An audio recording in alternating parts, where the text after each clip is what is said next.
Recording in progress.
While you can hear me?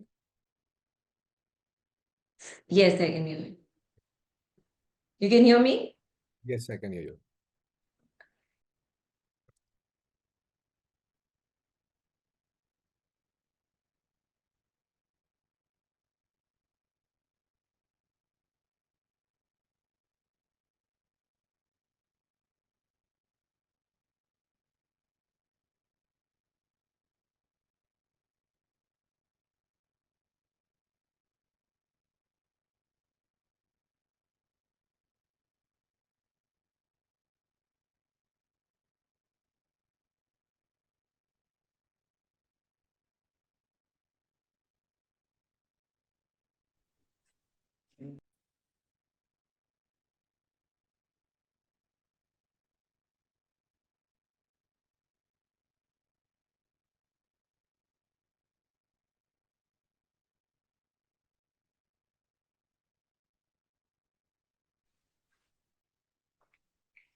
Can we start the call?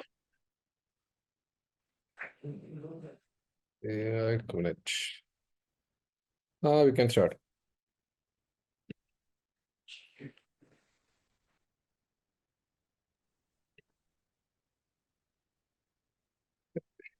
Hello, everyone, and welcome to Veefin's earning conference call. Thank you for joining us today for the discussion on Veefin Solutions Limited financial results for the second half year and full year ended 31st March 2025. The financial results investor presentation have been made available on both BSE Limited website and company's official website for your reference. We are pleased to have our leadership team here with us today to discuss the results in detail. Present on the call are Mr. Raja Debnath, Chairman and Managing Director, Mr. Gautam Udani, Chief Operating Officer and Whole-Time Director, and Ms. Payal Maheshri, Chief Financial Officer. I will now hand over the call to Mr. Raja, who will provide the key highlights of the results. Following his presentation, we will have a Q&A session where our management team will be happy to address all your questions. To submit your questions, please feel free to post them in the chat box and we will read them out and provide answers to all of them during the call. Before we proceed, I would like to remind everyone that any forward-looking statement made during today's presentation, including those related to business plans and growth prospects, are based on current expectations. These statements are intended to qualify for the safe harbor provisions under the applicable securities laws and should be viewed in the context of potential risks that are faced by the company. With that, I now request Raja to begin the briefing. Thank you. Thank you, Payal. Can you hear me? Can hear you, Raja. Okay.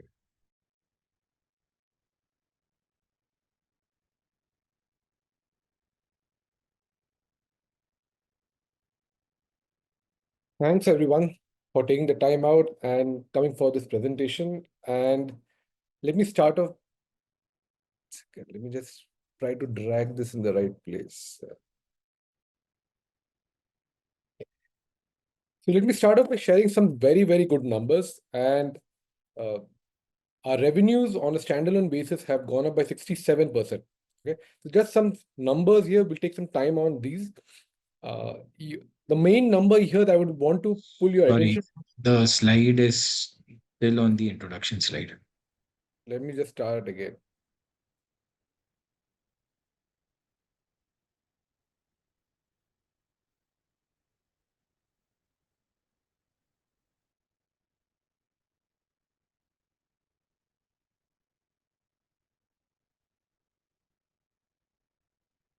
Can you now see the screen?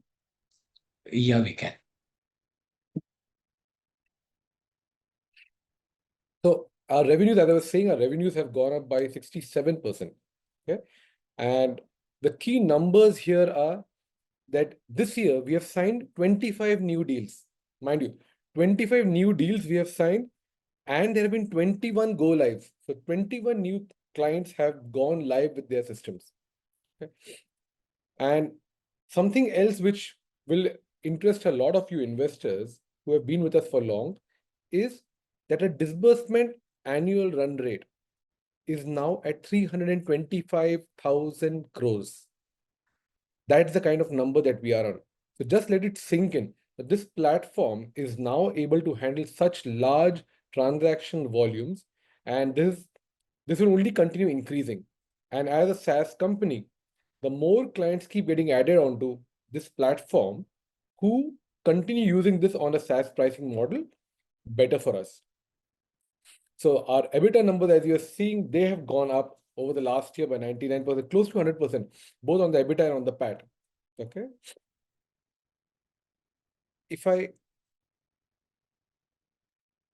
This is something which is we are very proud of. If you remember last year also, this year is the second year when there's a global supply chain finance vendor comparison study which has happened. This is only the second time when it has happened. Last year also we were in the industry leader category. This year also we are in the industry leader category. People who were there last year in the category have dropped off. We are the only ones who were consistent last year as well as this year. And just look at some of these names. These are large names. These are large names. These are global names. And that is what we are doing. We're competing with all of these tech vendors in the supply chain finance space at a global level. And this is something that the entire industry is saying. And the way to look at this chart is this is strength of offering, okay, which says how good your functionality is. And the second one is the market presence, which is what kind of clients you have signed and what is the spread of clients that you have signed at a global level. So on both these parameters, we are right at the top here. And this is something which will continue taking us from strength to strength. One more, many awards. So I will not go into all of these awards, but the key awards here are the fact that we have again, for the third year, got Great Place to Work certified. Second year, again, we have been named a future ready organization by Economic Times. And there are multiple. So there are some of these awards that we have mentioned here, which we think showcase our ability of delivering value to our clients, whether it's the number one in the sales league table. Now, what this means is the maximum number of supply chain finance solution deals have been signed by us globally. So that's being number one on the sales league table. That's what it means. Okay.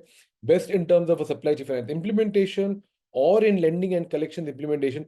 These are the kind of awards that tech companies like us are always vying for.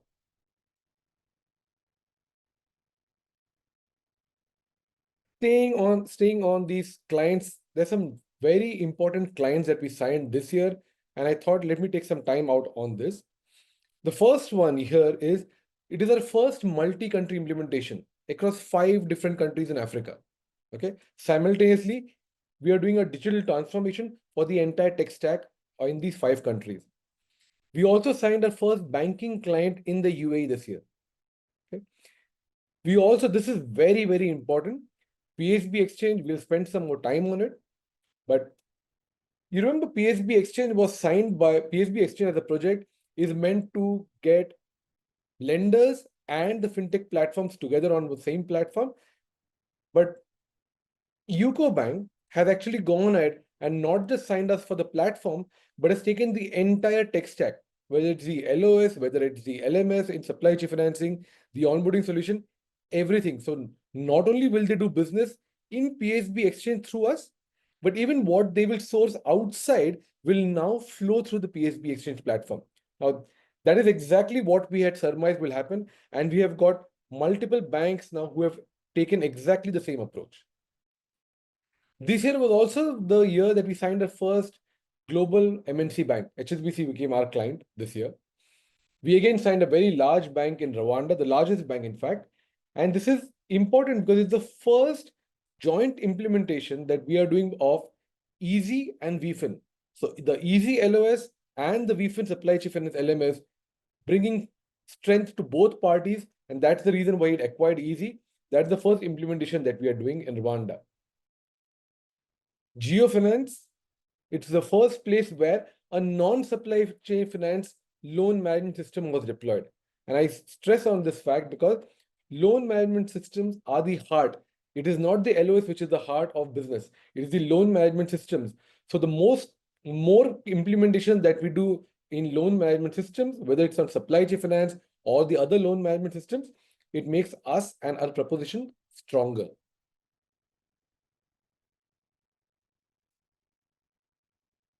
And staying on business, we have a very, very healthy pipeline. So the future is very bright. Because as of 1st April, we are sitting on over 250 active pursuits. And we have created a large sales team now. We were doing pursuits in a particular way. Over the last year, we have got senior level hires who have come in. We now have a chief business officer who's come in, who comes in with a pedigree of having set up sales organization in some of the large global tech vendor companies. And he has come in now, he's putting in our sales processes into place, which is again now looking very bright. So the 250 odd active pursuits that we have, we should be able to convert a lot many more from there. So this year, we have won 23 pursuits. That means last year we won 23 pursuits. We lost 23, but that's a very good ratio. A 50-50 ratio of anybody who comes on the Veefin doorstep, our ability of closing them is that much higher. So out of this 250 active pursuits that we have, if we continue with the same ratios, we are talking of 125 pursuits we will win at some point in time over the next couple of years. And that's the size of pipeline that we are sitting on. So this is just to share with you how robust the platform is in terms of being able to churn out business and bring in business from our global prospective clients also.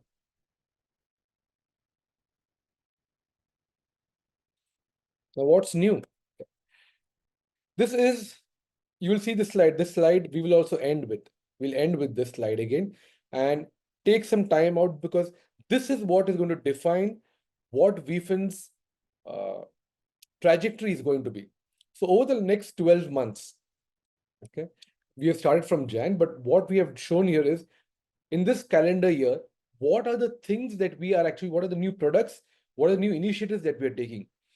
So the first in January we launched was a KYC, KYB, that is Know Your Customer, Know Your Business, API Gateway. So if you remember in one of our investor calls, we had said that now, because we own the underwriting platform, our clients, our lending clients, do not have to go and sign KYC and KYB APIs from multiple vendors. They sign with Veefin now and they get access to all of these. So these are again pay as you go. You pay on every hit. So whether it's your Aadhaar, whether it's your GST, whether it's your banking, whether it's the MCA data, all of this data is now available through the Veefin API Gateway. In February, we launched the Veefin SCA 4.0. The Veefin SCA 4.0, we'll talk about it a little more. That is the latest version of our SCF platform, which has now been rolled out. Our first client on that platform was HSBC. So HSBC went live with this platform in the month of February. PSB Exchange, it is the biggest, how would I say? It's really the biggest product or proposition that Veefin has in its entire repertoire. And the PSB Exchange, we have gone live with it. We have now got our first bank, which has already given a limit to the first corporate on the platform. Now, that's something very, very exciting. All the banks are signing up on the PSB Exchange. All the public sector banks are signing up on this, and you'll see more on this later. You all are all reading a lot about Gen AI. And What we have done is we have brought GenAI into our companies.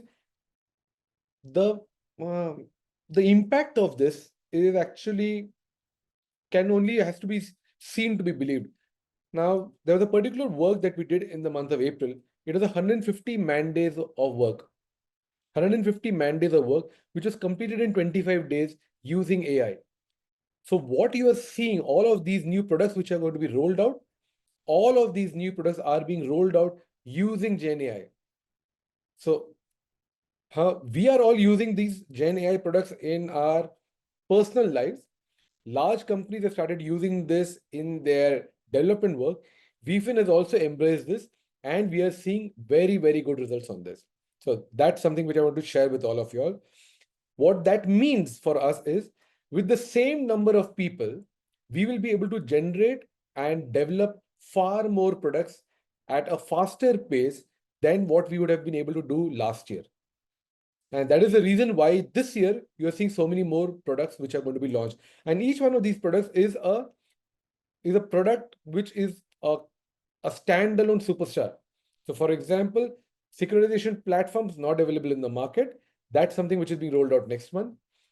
Co-lending, we have already completed our co-lending journeys on supply chain financing. Again, we'll be the first ones who have a supply chain finance co-lending journey, but the non-supply chain finance co-lending journey will be ready in June. Trade finance, that is the big baby. Trade finance in July, in November, cash management. Those are the trinity of supply chain finance, trade finance, and cash management completes the transaction banking suite. And that is what, by end of this year, we will have all three. So that means you can count the number of players globally on one hand who have all of these three products together.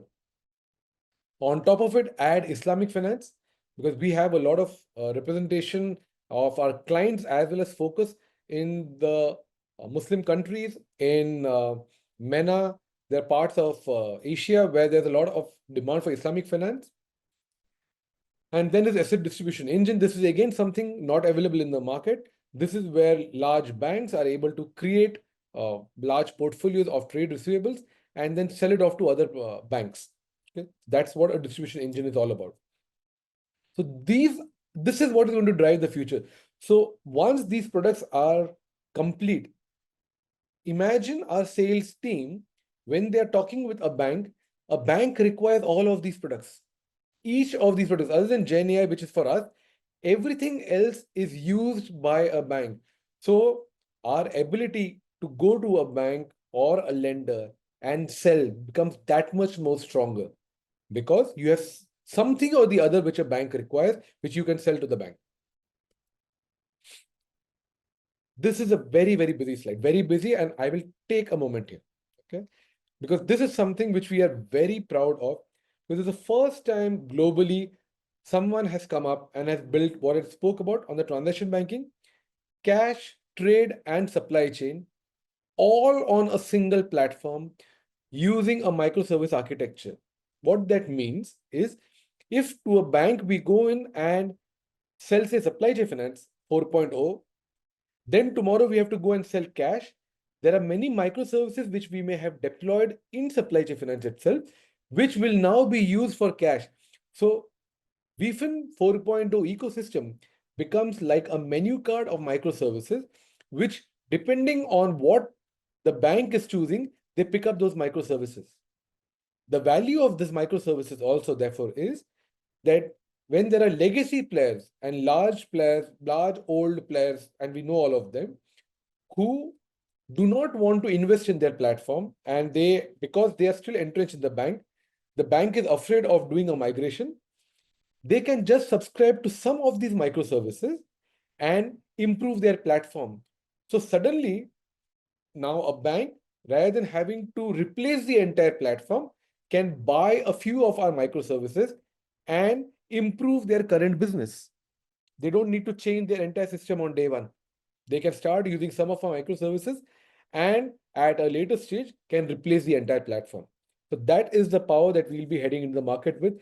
And we are seeing a lot of demand for this in the market, because, as I said, most players in the market are all old legacy platforms, all 20-year-old platforms. None of them have invested in new technology, and the world is moving at such a fast pace that banks demand new technology which can be delivered at a very fast pace. That's what we are doing. Going back to PSB, because as I said, PSB is the jewel in the crown, and the PSB exchange is now not only going to go live with, has gone live with public sector banks, but in the next phase, we are also bringing in private sector banks and NBFCs joining the platform. Okay. So that's what you remember. So people who have joined this call earlier also, they know that there's a custom onboarding module, the underwriting and the loan management system. So when we say a bank signs for the entire tech stack, it means they not only want leads from here, but they say, please give me your entire technology stack here. That is the underwriting and loan management, so that even business that we generate outside, we will then pass through your platform, because your platform is far better and robust than what we have.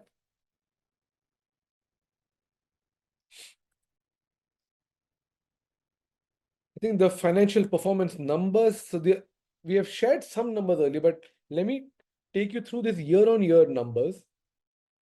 So as you see, we have spoken about the revenue growth and where they have moved. So we have Veefin numbers have now moved to 41.7 crores of revenue. That's where we are, with a healthy EBITDA of 21.5 crores.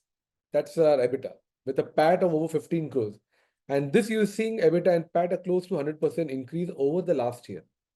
Okay. Our EBITDA numbers on a standalone basis itself, our EBITDA numbers have improved. So from 43% EBITDA, they have gone up to 52%. Same on the PAT. From a 30% PAT, they have gone up to a 36%. And something else to look at, our days sales outstanding, we've improved over last year. Now, despite this year being a heavy year in terms of in the second half of the year, we have signed a lot of deals, but our DSO has still improved over the last year. And one more important point here, all the deals that we have signed this year, every single one of them are all SaaS pricing model deals. Not a single license deal has been signed this year. So with that, 87% of all our clients are now on a SaaS pricing model. That means every year, our numbers will only keep going up. Our annualized ARRs, which are there, those numbers itself are going up. Okay? And that's the reason all deals this year which have been signed are SaaS. My penultimate slide. Okay, so there have been acquisitions which have happened, but the number to be looked at is Veefin Solutions is India, Veefin Solutions Dubai, and Veefin Solutions Bangladesh. These two are just operational companies. They are 100% subsidiaries. They're operational companies just for ease of billing that we have in these countries. Total of these are the revenue figures. So 41.7, our EBITDA of 21.5, and a PAT of 15 crores. This is the way to look at the Veefin numbers. Then we have our other companies that we have acquired. Okay. And these acquisitions have happened at various points in time, because please remember, it's very difficult for us to give guidance of a group number, because all of these, our term sheets get done, but the SHA takes some time for signing. Then you have the compliances which happen, due diligences which take time. Therefore, those companies continue operating that the way are operating. But because we get those numbers only maybe for a month, 2 months, they don't reflect in these numbers. But they will obviously reflect the next year. So numbers have not gone anywhere. The numbers have just shifted for us to be able to showcase them on our group structures to next year. Next year, we'll get the full numbers for Regime, GlobeTF, Infini, Eastorify, Nitya, all of these, and our other subsidiaries. We get full year for next year. White Rivers Media, again, that's a large number, but in terms of top line, which is going to come in, there everything has got done. We're just in the final stages of compliances, which hopefully over the next 45 days should get closed. So we should be able to get bulk of White Rivers Media for next year. This is where we are in terms of numbers. And before I move to Q&A, I'm leaving this slide with you, because this is what Veefin is, and this is what the investors should be looking at in terms of where are the big ticket numbers, what are the products that are coming in this year, and how are we going to go about converting all those active pursuits that we have into some of these products. That's where we are. So with this, I will stop sharing and happy to take questions now. Let's start with the Q&A round. So the first question is from Mr. Dev.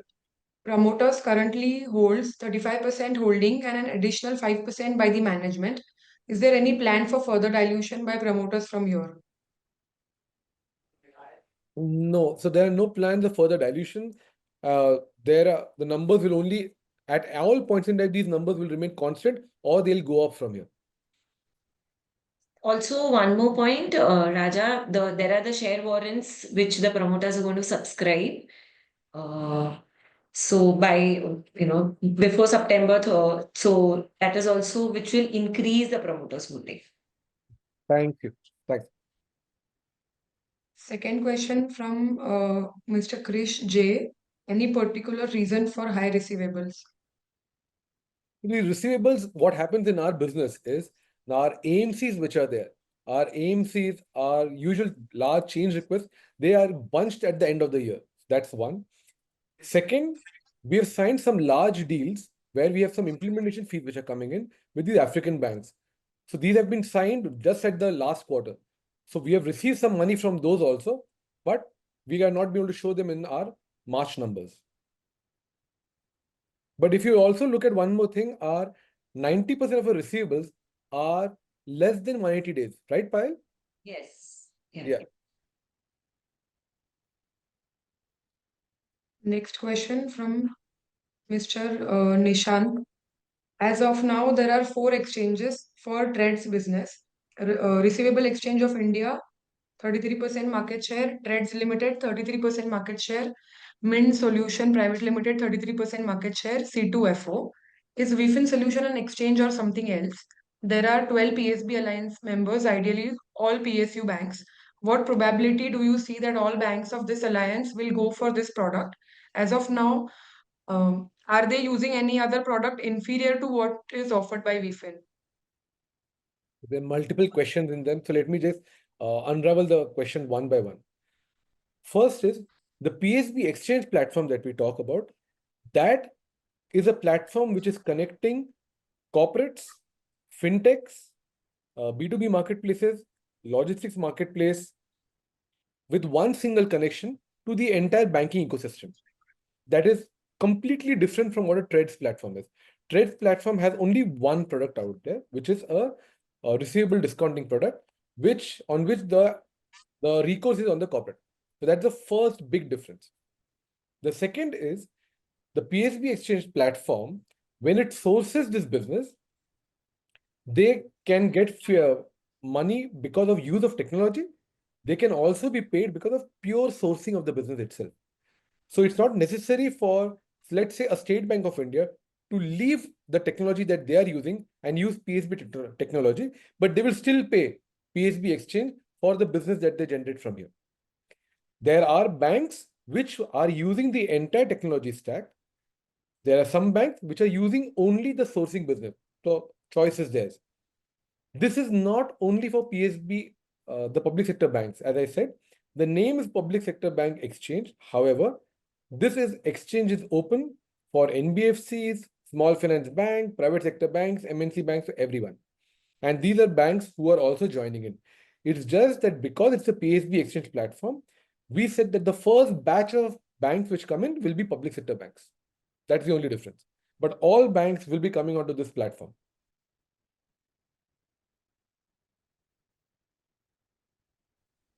Okay. Next question from Mr. Uday. How do Veefin charges any bank or NBFC? For example, UCO Bank, which you have mentioned, will take almost all the tech stack of Veefin outside PSB exchange too. So does that mean we get extra transaction fees for every use case or feature Veefin provides? Yes. So when we give them the entire tech stack, as I said, if they were to take only the sourcing business from PSB exchange, and remember this, when Veefin sells the tech stack, Veefin could have sold its tech stack, which is the supply chain finance tech stack, to a bank separately. So Veefin will get paid a few basis points of the AUM on the platform. That's one way of getting paid. Now, if PSB exchange goes and sells to the same bank where Veefin is already sold, there the bank will not take technology from Veefin, where the bank then will pay what? the bank will pay sourcing fees for sourcing of the business which PHB Exchange is doing. If any bank does not use Veefin and they want to use the PHB Exchange tech stack and the sourcing, they will pay both technology and sourcing. That's the way to think of it. Next question from Ms. Neha Kedia. Please explain drastic jump in employee cost on consolidated numbers and total ESOP cost. So in the consolidated numbers, the raise in the employee cost, one of the major reason is one of our acquisitions that we have done with Nityo, wherein there is 370 plus employees, which is into IT services. So there is a huge employee cost. One. Again, the second question about the ESOP expenses. Out of the total employee cost, the ESOP expenses is 3.3 crores.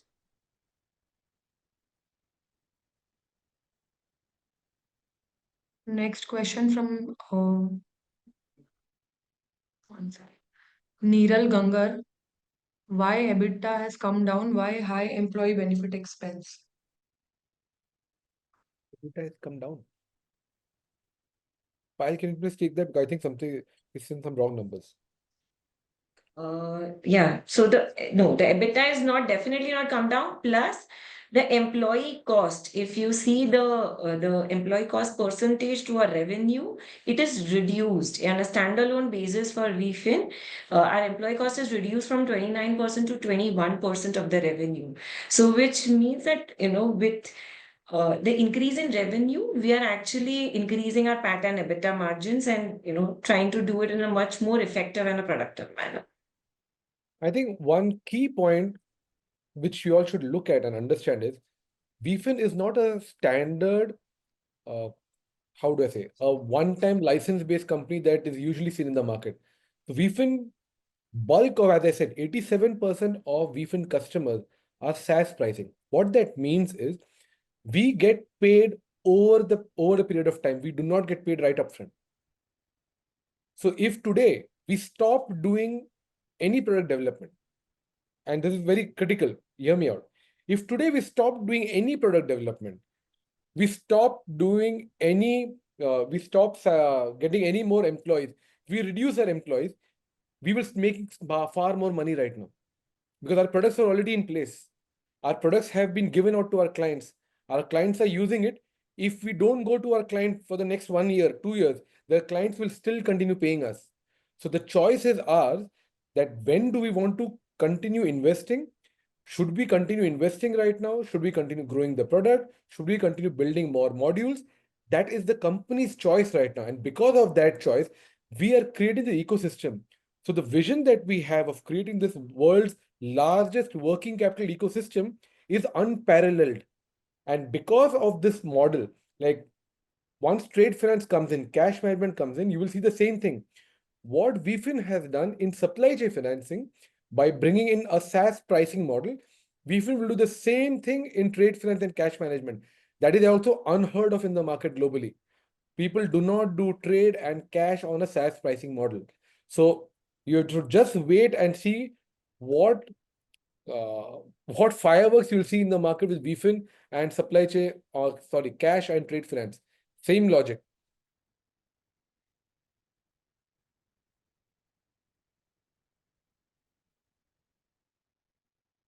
Pooja, next question. Yeah. Next question from Mr. Ashish. I am quoting management. What was discussed in H1 earnings call? The management is focused on achieving a revenue target of 110 crore by end of FY25. What's guidance for FY26 now? Well, as I explained, giving a guidance when you're doing acquisitions. So that's something which you have learned. Giving guidance when you're doing acquisition becomes an extremely difficult task because you have lots of compliances and these due diligences, and there's a lot of government paper which is involved. So these things do take time. So it's only once we do the consolidation, that's when we do the actual signing, that's when we are able to actually recognize the revenues. So therefore, the numbers can keep going up and down. But because these are all companies which are running concerns, those numbers still are there. So once we get those companies actually signed on completely, we will then get those numbers. And staying on that point, one more thing which we are doing, which will happen is we are simplifying the entire Veefin structure. So we have got some very strong minds now working with us in terms of simplifying the entire corporate structure that we have, wherein we have just one Veefin solution which has all our product companies, all product companies getting involved in that. And then you have a services arm which takes care of everything else. So that will make it much more simpler. So over the next 12 to 18 months, because that's the kind of time it will take, you'll see a lot more simplification in the corporate structure, which will also help in our corporate governance.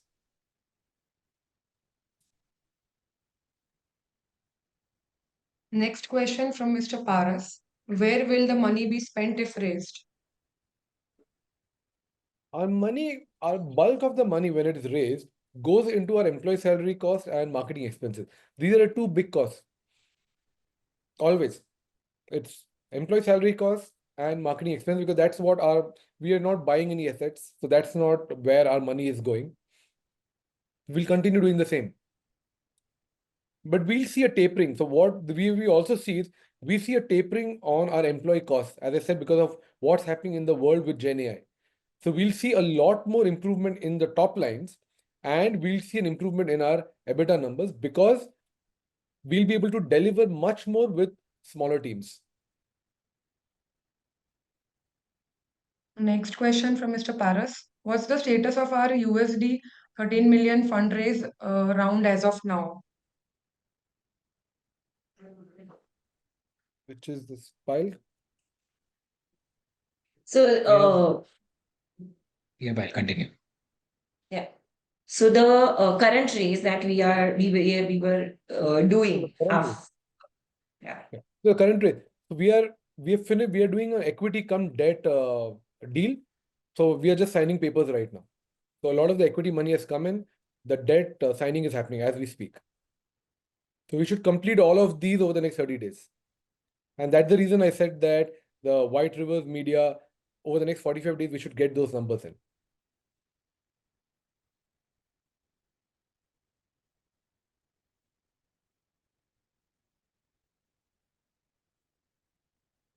The next question.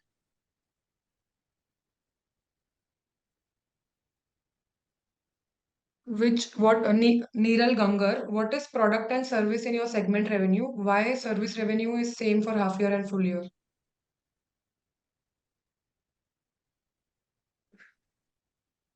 While you take the financial numbers. Yeah. 1 second. Urja, can you repeat the question? What is product and service in your segment revenue? Okay. So, given the disclosure, basically out of the entire 78 crores, 46 crore is our product and services is 32.49 crores revenue.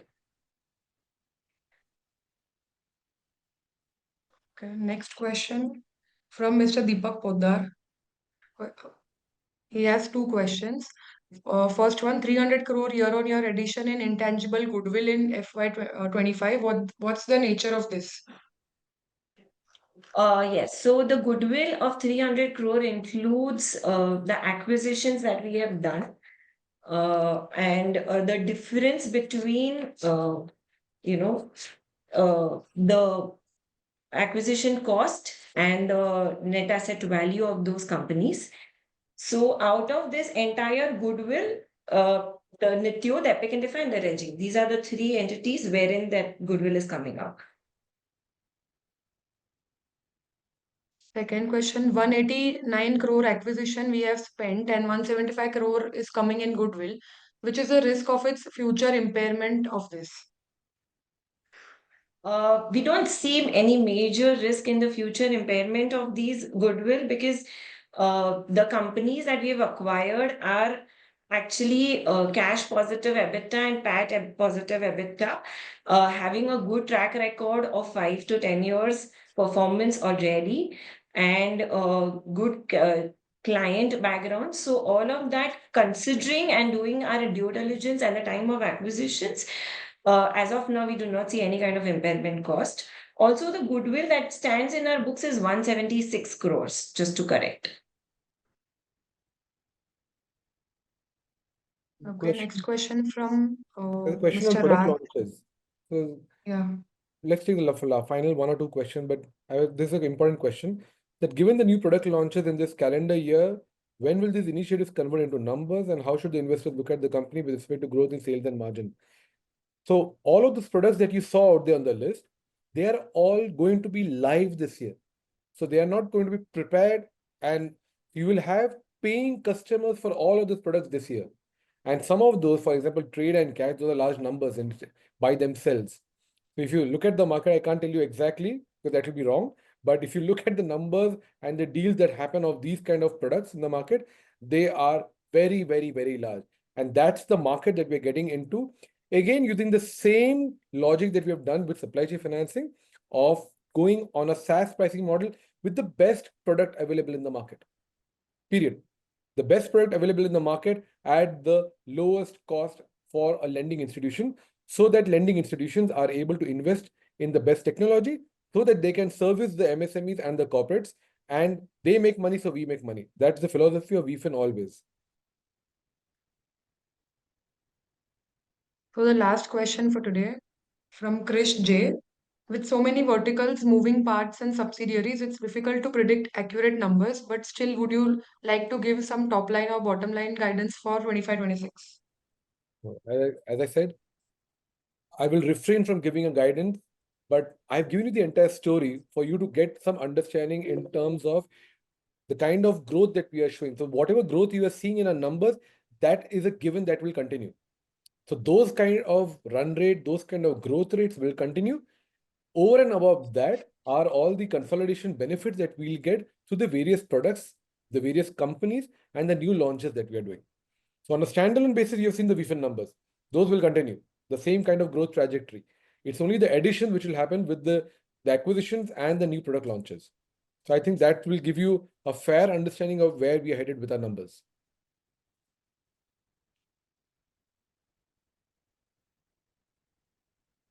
Thank you everyone for joining the call. Thank you. Thanks, everyone. Thank you. Thank you.